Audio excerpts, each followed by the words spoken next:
Cranf, we'll have Jen Corbin again from our mobile crisis that will talk about that healing process with the victims and with the families. Chief. Thank you. As I stated earlier today, we are in the second phase, and this is our investigative process. Through that investigative process, we're going to bring some information to you that we can confirm. Before I give you the information on the victims, I want to say something about social media. The Anne Arundel County Police Department is very, very aware of what information you have on social media. But we have an obligation and a responsibility to these victims that we get it right.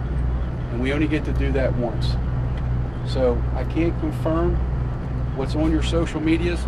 I can only tell you what our investigation has confirmed, and I'm going to share the names of our 5 victims with you now. First victim's name is Wendy Winters. Second victim is Rebecca Smith. Third victim is Robert Hyacin. Fourth victim is Gerald Feshman. And the 5th victim is John McNamara. Can you say that again? So what I'd like to say about this is that at this point, our investigative portion of this kind of breaks off into two different areas. One is the person of interest that we do have in custody. That person of interest is being interviewed as we speak by our Criminal Investigation Division. We do not believe, and we know through the investigation, that there are no further threats to the Capital Gazette newspaper or to the area around 888 Bestgate Road.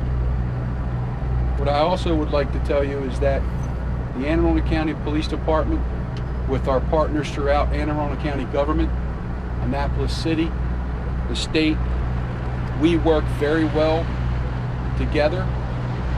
We have the best interest and well-being of our victims in mind. We have a warm line for Anne Arundel County. That number is 410-768-5522.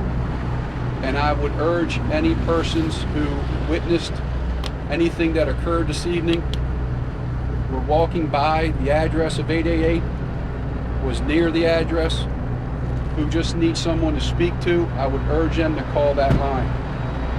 Jen Corbin will have additional staff ready for this evening for any influx of phone calls, and I'm going to allow her to explain the warm line and the issues behind that in a second. I want to end on this.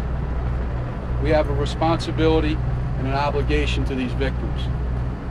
Everyone in the Anne Arundel County Police Department and all of our allied agencies, all of our government officials, we are deeply saddened by what happened today.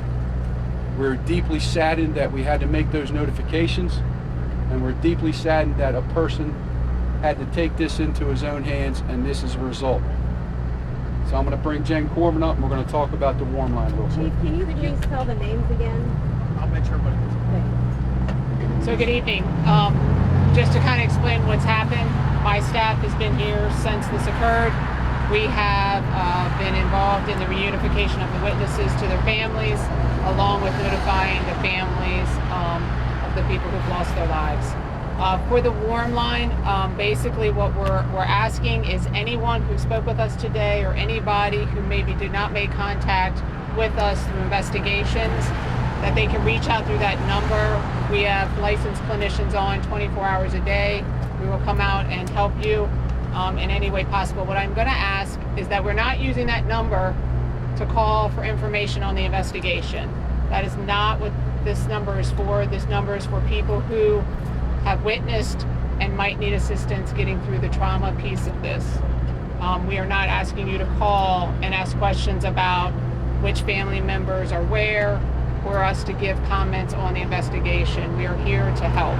So that number is for family and witnesses to call in. We will be available all night long. We can come out if people need it, or discuss how people are doing by phone. Thank you. Okay, so again, that's the information that we have to hold true to what we said in the beginning of this. As soon as we have information, we'll get it out. So that was the purpose of calling this press conference. Again, that warm line number is 410 768-5522. So that's the number to call for anyone that needs assistance and needs to talk to somebody for support. Thank you. Can you spell Yeah. his So name? yep. So the first is Wendy Winters.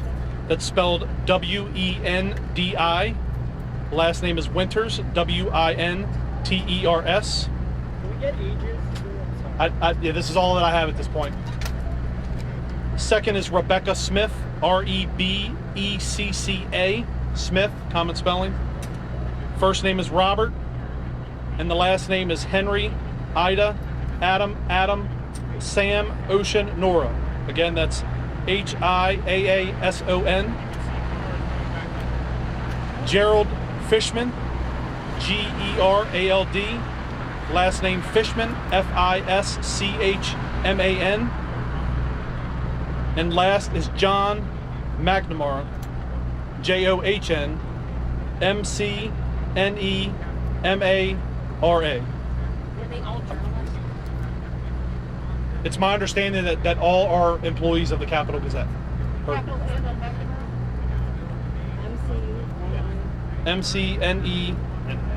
McNemara. Yeah, capital N. Sorry.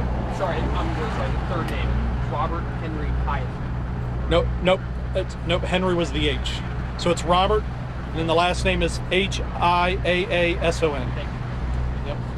Yep. So again, as information becomes available, we'll make sure we get it out. But again, we don't anticipate having more information until the morning. We just thought that it was very important to get the information out about the victims to you guys so their families can begin that healing process. So our thoughts and prayers go out to their families, the victims, their friends, and we'll have an update for you in the morning. Thank you very much. Thank you.